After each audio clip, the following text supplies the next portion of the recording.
Hello everyone, welcome back to my YouTube channel. आज की इस वीडियो के अंदर हम पढ़ेंगे एमसीक्यू क्वेश्चंस जो कि हमारे हैं मेंस्ट्रुअल साइकिल के ऊपर। तो इसको हम देखते हैं। ये जितने भी क्वेश्चन हैं सारे मैं पीवाईक्यूज ले रहा हूँ, ठीक है। पीवाईक्यूज जो कि हमारे नर्सिंग ऑफिसर रिक्रूटमेंट एग्जाम्स में आए हुए हैं, पोस्ट बेसिक बीएससी नर्सिंग के एंट्रेंस एग्जाम में आए हुए क्वेश्चन है। तो चलिए शुरू करते हैं हम पहले क्वेश्चन से। फर्स्ट क्वेश्चन है हमारा, hormone responsible for menstrual cycle. तो आप ऑप्शंस देख लो, मैं पढ़ देता हूँ एक बार। पहला ऑप्शन है हमारा गोनाडोट्रोपिन हार्मोन, सेकंड है oestrogen and progesterone, third option है गोनाडोट्रोपिन एंड ईस्ट्रोजन, फोर्थ है गोनाडोट्रोपिन, ईस्ट्रोजन एंड प्रोजेस्टेरॉन। सारे हार्मोन्स यहाँ पे दे दिया है, ठीक है। तो आपको बताना है कि मेंस्ट्रुअल साइकिल के लिए रिस्पॉन्सिबल कौन कौन से हार्मोन्स होते हैं। तो इसका आंसर क्या है कि यहाँ पे जितने भी हार्मोन्स हैं सारे के ही सारे रिस्पॉन्सिबल होते हैं मेंस्ट्रुअल साइकिल के ऑनसेट से लेके फिर उसका शेडिंग ऑफ द एंडोमेट्रियम तक। जितने भी हार्मोन्स है सारों का ही फंक्शन होता है, ठीक है। तो ये वाला ऑप्शन होगा D, gonadotropin, oestrogen and progesterone. Okay, then next question है हमारा, the hormone secreted from the developing ovarian follicle is called. तो जो भी डेवलपिंग ओवेरियन फॉलिकल होता है, डेवलपिंग ओवेरियन फॉलिकल यानी कि जो लार्ज साइज का फॉलिकल बनता है, जिसे हम क्या बोलते हैं, ग्राफियन फॉलिकल भी बोलते हैं, ग्राफियन फॉलिकल। तो उससे कौन सा हार्मोन सिक्रीट होता है, ठीक है। तो जब तक ये क्या है, जब तक ग्राफियन फॉलिकल बन रहा होता है तब तक कौन सा हार्मोन सिक्रीट होता है, बस ईस्ट्रोजन सिक्रीट होता है, ठीक है। देन जब ये ग्राफियन फॉलिकल बन के बर्स्ट हो जाता है, देन कॉर्पस लूटियम का फॉर्मेशन होता है। देन क्या होता है, मेनली क्या होता है, प्रोजेस्टेरॉन रिलीज होने लग जाता है और कुछ परसेंट क्या होता है, ईस्ट्रोजन भी रिलीज होता है, ठीक है। तो इसका आंसर होगा ए, ईस्ट्रोजन। नेक्स्ट क्वेश्चन है हमारा, विच gland is responsible for initiating the menstrual cycle. तो मेंस्ट्रुअल साइकिल को स्टार्ट करने के लिए कौन सी ग्लैंड रिस्पॉन्सिबल है। तो इसके लिए आपको याद रखना पड़ेगा कि हमारा जो हाइपोथैलेमस है, हाइपोथैलेमस को हम क्या बोलते हैं, it is also known as master of master gland, master of master gland. तो यानी कि ये सारी ग्लैंड्स को कंट्रोल कर रहा है। तो यहाँ पे हमारा पिट्यूटरी ग्लैंड तो रिस्पॉन्सिबल होता ही होता है, लेकिन उसको भी कंट्रोल कौन करता है, हाइपोथैलेमस। अगर सिर्फ ऑप्शन में पिट्यूटरी ग्लैंड होता तो हम एंटीरियर पिट्यूटरी ग्लैंड को टिक करते, क्योंकि वहाँ से क्या होता है, हमारा फॉलिकल स्टिमुलेटिंग हार्मोन रिलीज होता है, तो वो कंट्रोल करता है। बट क्या है, यहाँ पे ऑप्शन में हाइपोथैलेमस भी दिया हुआ है, तो हम इसको टिक करेंगे क्योंकि ये क्या है, ये पिट्यूटरी ग्लैंड को भी कंट्रोल करिए। तो यहाँ से क्या होता है, हाइपोथैलेमस से हमारा रिलीजिंग हार्मोन्स और इनहिबिटिंग हार्मोन्स का रिलीज होता है, इससे गोनाडोट्रोपिन रिलीजिंग हार्मोन का सिक्रीशन होता है जो कि कंट्रोल करता है, एक्ट करता है आके पहले एंटीरियर पिट्यूटरी पर, फिर वहां से गोनाडोट्रोपिन हार्मोन्स रिलीज होते हैं। तो इसलिए क्या होगा, हमारे हाइपोथैलेमस रिस्पॉन्सिबल होगी। नेक्स्ट क्वेश्चन देखते हैं हम, the ovarian cycle is initiated by. Ovarian cycle को इनिशिएट कौन सा हार्मोन करता है। तो मैंने आपको बताया अभी अभी कि क्या होता है, पिट्यूटरी ग्लैंड से हमारा फॉलिकल स्टिमुलेटिंग हार्मोन रिलीज होता है, FSH का रिलीज होता है। वही क्या करता है, फॉलिकल का डेवलपमेंट करवाता है। फिर क्या होता है, ग्राफियन फॉलिकल बनता है, फिर वहाँ से क्या होता है, सेकेंडरी oocyte होता है, ओवम रिलीज होता है वहाँ से। तो ये क्या है, पूरा इनिशिएशन कौन सा कर रहा है, follicle stimulating hormone. Next question है, this phase is so named because it is when the follicles in the ovary grow and form a mature egg. Name the phase. तो यहाँ पे फेज का नाम पूछा है। जैसे कि मेंस्ट्रुअल साइकिल में 4 फेजेस होती हैं, हमारा प्रोलिफरेटिव एज होती है हमारी, और फेज होती है, मेंस्ट्रुअल फेज होता है, और देन उसके बाद ओव्यूलेशन होता है, देन उसके बाद ल्यूटियल फेज होती है। तो आपको यहाँ पे बताना है कौन सी फेज के अंदर क्या होता है, फॉलिकल जो होता है ओवरी के अंदर वो ग्रो करता है और मैच्योर एग का फॉर्मेशन करता है। तो ग्रो करता है और मैच्योर एग का फॉर्मेशन करता है, कब करता है, वो हमारा करता है फॉलिकुलर फेज में।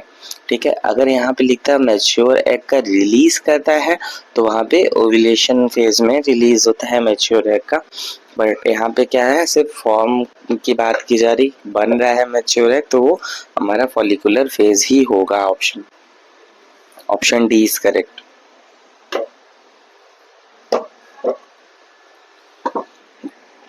चलिए फिर नेक्स्ट क्वेश्चन हम देखते हैं।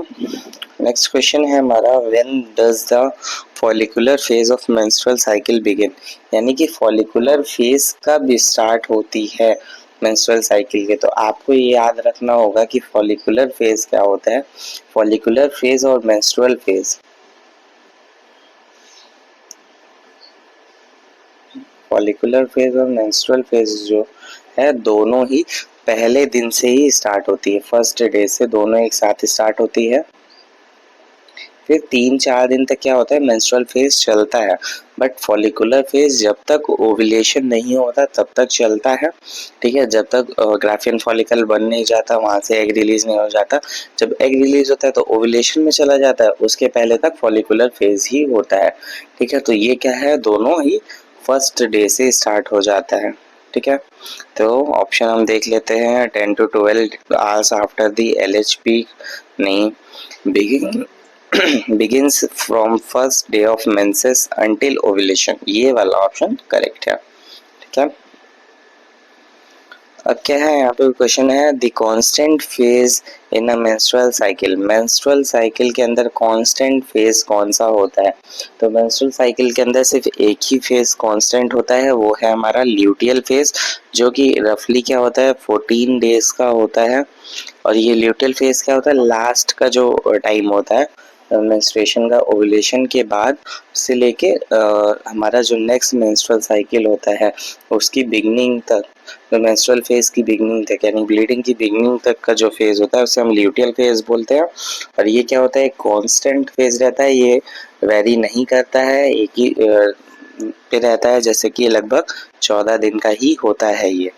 ठीक है, अब यही क्वेश्चन है ओव्यूलेशन, ओव्यूलेशन अब उसी से ल्यूटियल फेज से ही रिलेटेड क्वेश्चन है, समझते हैं हम लोग कैसे रिलेट करना है उसको। ठीक है, ovulation in a female with 36 day cycle. ठीक है, यानी कि ओव्यूलेशन एक फीमेल के अंदर कब होगा, अगर उसका जो मेंस्ट्रुअल साइकिल है वो हमारा 36 डेज का MC है अगर किसी फीमेल का, तो उसका ओव्यूलेशन कब होगा। तो मेंस्ट्रुअल साइकिल कितना है हमारा, 36 डेज का है।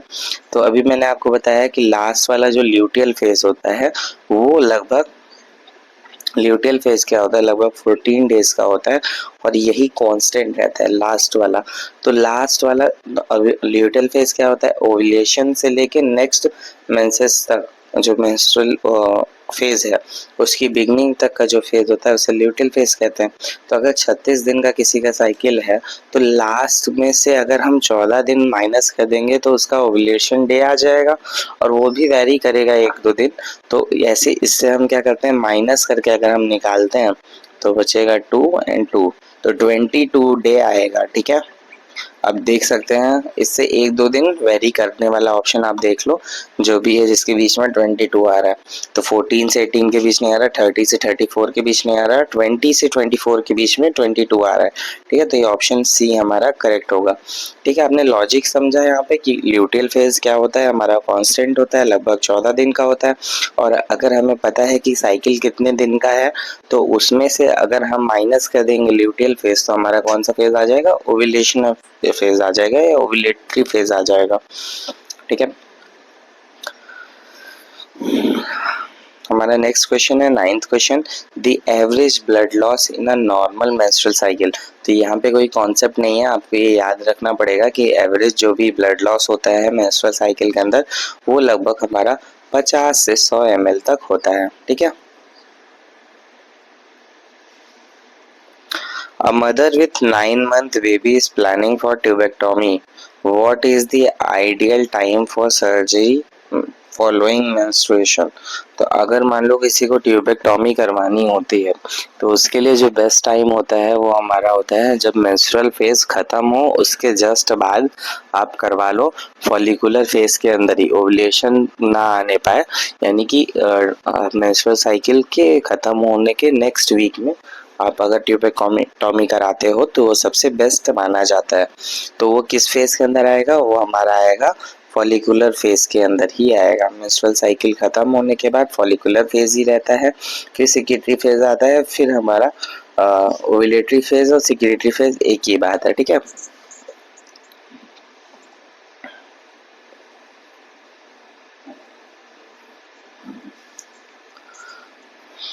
देन हमारा नेक्स्ट क्वेश्चन है the phase in which lining cells of ovarian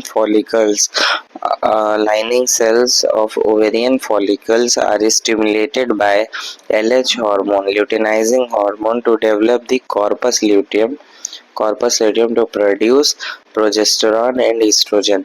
तो ये क्या है? ल्यूटियल फेज में ल्यूटिनाइजिंग हार्मोन कब एक्ट करता है ओवरियन फॉलिकल्स पे? कॉर्पस ल्यूटियम का फॉर्मेशन कब होता है? जस्ट आफ्टर ओव्यूलेशन, और उस पीरियड को क्या बोलते हैं हम? ल्यूटियल फेज बोलते हैं, या फिर सिक्रेटरी फेज भी उसी को बोलते हैं, ठीक है। मैंने अभी पिछले क्वेश्चन में शायद गलत बता दिया। सिक्रेटरी फेज क्या होता है हमारा? ल्यूटियल फेज होता है। ओवुलेटरी फेज को नहीं सिक्रेटरी फेज बोलते हैं, ल्यूटियल फेज को बोलते हैं, जिसके अंदर क्या होता है? कॉर्पस ल्यूटियम का फॉर्मेशन हो जाता है और प्रोजेस्टेरॉन एंड एस्ट्रोजन रिलीज होता है, प्रोड्यूस होता है। फिर 12th क्वेश्चन है हमारा, next question, the large amount of progesterone secreted during the secretory phase of the menstrual cycle is responsible for। तो यहाँ पे जो भी ये क्वेश्चन है ये सारे क्या है? एमसीक्यू क्वेश्चंस है हमारे प्रीवियस ईयर से, जो भी बीएचयू नर्सिंग एंट्रेंस एग्जाम में आए हैं, एम्स नर्सिंग ऑफिसर के रिक्रूटमेंट एग्जाम्स में आए हैं, या फिर डीएसएसबी के एग्जाम्स में आए हुए हैं। जो भी क्वेश्चन है सारे प्रीवियस ईयर क्वेश्चन है जो हमारे कॉम्पिटिटिव एग्जाम्स में आए हुए हैं, ठीक है। तो इसको आप ध्यान से सॉल्व करो, हो सकता है कि ये रिपीट हो जाए, ठीक है। The large amount of progesterone secreted during the secretory phase or the menstrual cycle is responsible for। तो यहाँ पे क्या है? लार्ज अमाउंट ऑफ प्रोजेस्टेरॉन का सिक्रीशन हो रहा है ड्यूरिंग सेक्रेटरी फेज में। तो ये क्या किस चीज़ के लिए रिस्पॉन्सिबल होता है? प्रोजेस्टेरॉन किस चीज़ के लिए रिस्पॉन्सिबल होता है? तो प्रोजेस्टेरॉन क्या करता है? हमारी प्रेगनेंसी को जो है मेंटेन करके रखता है और डेवलपमेंट करता है। जो लाइनिंग्स होती हैं यूट्रस की, उस लाइनिंग को मेंटेन करके रखता है, ठीक है। तो हम देखते हैं options. The onset of ovulation, नहीं, ऑनसेट ऑफ ओवुलेशन इससे नहीं होता। द रेगुलेशन ऑफ मेंस्ट्रुएशन, नहीं, रेगुलेशन ऑफ मेंस्ट्रुएशन नहीं, रेगुलेशन ऑफ प्रेगनेंसी करता है, ठीक है। The incidence of capillary fragility, नहीं, कैपिलरी फ्रेजिलिटी को भी नहीं मेंटेन करता है। Sustaining the thick endometrium of uterus, ठीक है, ये ऑप्शन करेक्ट होगा। ये क्या करता है? यूट्रस की जो एंडोमेट्रियम होती है उसको थोड़ा थिक बनाता है ताकि वहां पे जाके इम्प्लांटेशन हो सके हमारा एम्ब्रियो का, ओके। 13 क्वेश्चन क्या है हमारा? In primordial follicle the single flat layer of support cells that surround oocyte is called.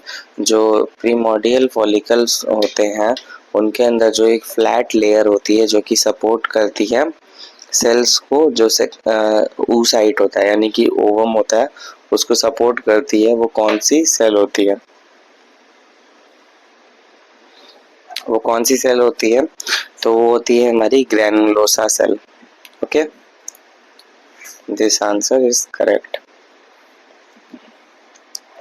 Next question है हमारा, the onset of menstruation is called. Menstruation के ऑनसेट को क्या बोला जाता है? तो जब भी पहली बार क्या होता है मेंस्ट्रुअल साइकिल स्टार्ट होता है उसे हम बोलते हैं menarche. Menarche, option number D, okay. Menarche बोलते हैं हम जब भी मेंस्ट्रुएशन स्टार्ट होता है। ऑनसेट यानी कि जब भी पहली बार मेंस्ट्रुएशन साइकिल स्टार्ट होगा, जैसे कि जब प्यूबर्टी रीच हो जाती है गर्ल्स की, तो क्या होता है मेंस्ट्रुएशन स्टार्ट होता है, तो उसे हम क्या बोलते हैं? मेनार्की बोलते हैं। The permanent cessation of menstruation is, तो परमानेंटली अगर मेंस्ट्रुअल साइकिल बंद हो जाता है किसी का तो उसे हम क्या बोलते हैं, आपको अच्छे से पता है, हम बोलते हैं उसे मेनोपॉज। ठीक है, मेनोपॉज होता है। The main cause of menopause, menopause का क्या कॉज रहता है, तो आपको ये बताना है मेनोपॉज के क्या कॉज होते हैं। आप सोचो और बताओ।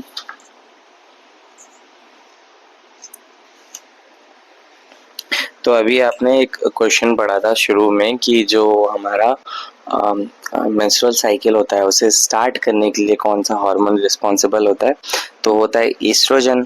तो अगर मेन कॉज की बात की जाएगी तो ईस्ट्रोजन की अगर कमी हो जाएगी तो क्या होगा, मेनोपॉज हो जाएगा। ठीक है, जो कि एल्डरली फीमेल्स के अंदर होता है, लगभग 45 की एज के अबव ही मेनोपॉज रीच होता है। नेक्स्ट क्वेश्चन है, following are the complication of premature menopause except. यानी कि इसमें से जितने भी ऑप्शंस दिए हुए हैं वो क्या है, एक कॉम्प्लिकेशन है अगर जल्दी मेनोपॉज आ जाता है तो। एक्सेप्ट आपको बताना है एक ऑप्शन जो होगा वो नहीं होगा। ठीक है, तो क्या है, ऑस्टियोपोरोसिस। ऑस्टियोपोरोसिस एक कॉज हो सकता है। वैसोमोटर सिम्टम, ठीक है, हाँ अगर ब्लड सप्लाई सही से नहीं हो रही है तो भी हो सकता है। इनफर्टिलिटी की वजह से भी क्या हो सकता है, मेनोपॉज रीच हो सकता है।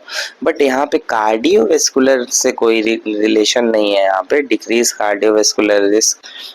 इससे क्या मतलब है, डिक्रीज कार्डियोवैस्कुलर रिस्क, इससे कोई भी रिलेशन नहीं है मेनोपॉज से या फिर प्रेगनेंसी से।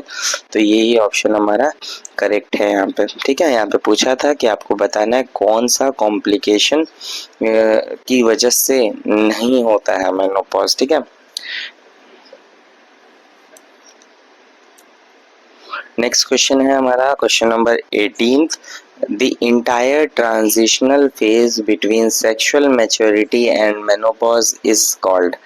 तो यानी कि द इंटायर ट्रांजिशनल फेज, यानी कि जो भी ट्रांजिशनल फेज होता है सेक्सुअल मैच्योरिटी से लेके मेनोपॉज तक, उसे हम क्या बोलते हैं, तो ये आपको बताना है। ठीक है, ये मुझे जहाँ तक पता है, आपको नहीं पता होगा, मैं बता देता हूँ।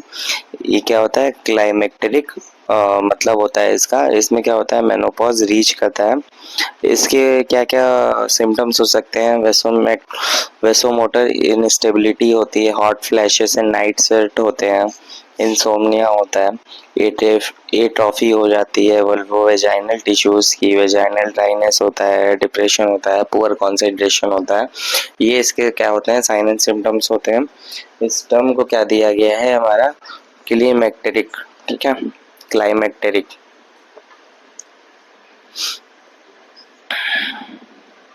यहाँ पे ऐसा आप तो उससे भी आप एलिमिनेशन से भी कर सकते थे कि मेनार्की क्या होता है, फर्स्ट मेंस्ट्रुअल साइकिल जब आता है तो बोलते हैं। प्यूबर्टी क्या है, जब हमारा मेंस्ट्रुअल साइकिल स्टार्ट होता है तो उस टाइम पीरियड को क्या बोलते हैं, हम प्यूबर्टी बोलते हैं, उस एज को बोलते हैं। थैलार्की क्या होता है, हमारे ब्रेस्ट का डेवलपमेंट होता है, उसे बोलते हैं, ब्रेस्ट डेवलपमेंट को थैलार्की बोलते हैं। ठीक है, तो आप एलिमिनेशन से भी इसे कर सकते थे कि यही एक ऑप्शन थोड़ा सा अजीब दिख रहा था। अब ये जैसे मैंने अभी सिम्टम्स बताए थे तो वही है यहाँ पे कि hot flashes, disturbed sleep, mood disturbance are seen during the period of. तो ये कब दिखाई देता है, डिस्टर्ब स्लीप होगी, मूड डिस्टर्ब होगा, हॉट फ्लैशेस होंगे, पसीना आएगा। ये सब कब होता है, मेनोपॉज में होता है। ये सब चीज़ें मेनोपॉज के टाइम पे ये सब चीज़ें होती हैं। ठीक है, तो यहाँ पे ये सारे क्वेश्चंस हमारे ख़त्म होते हैं, जो भी मेंस्ट्रुअल साइकिल से रिलेटेड एमसीक्यू क्वेश्चंस थे जो आए थे हमारे नर्सिंग ऑफिसर रिक्रूटमेंट एग्ज़ाम्स में या फिर एमएससी नर्सिंग के एग्ज़ाम में, पोस्ट बेसिक नर्सिंग के एग्ज़ाम में आए थे, तो वो सारे मैंने यहाँ पे लिए थे। अगर आपको ये वीडियो अच्छी लगी हो तो लाइक करिएगा, चैनल को सब्सक्राइब करिएगा और ऐसी नई वीडियो देखने के लिए थैंक यू।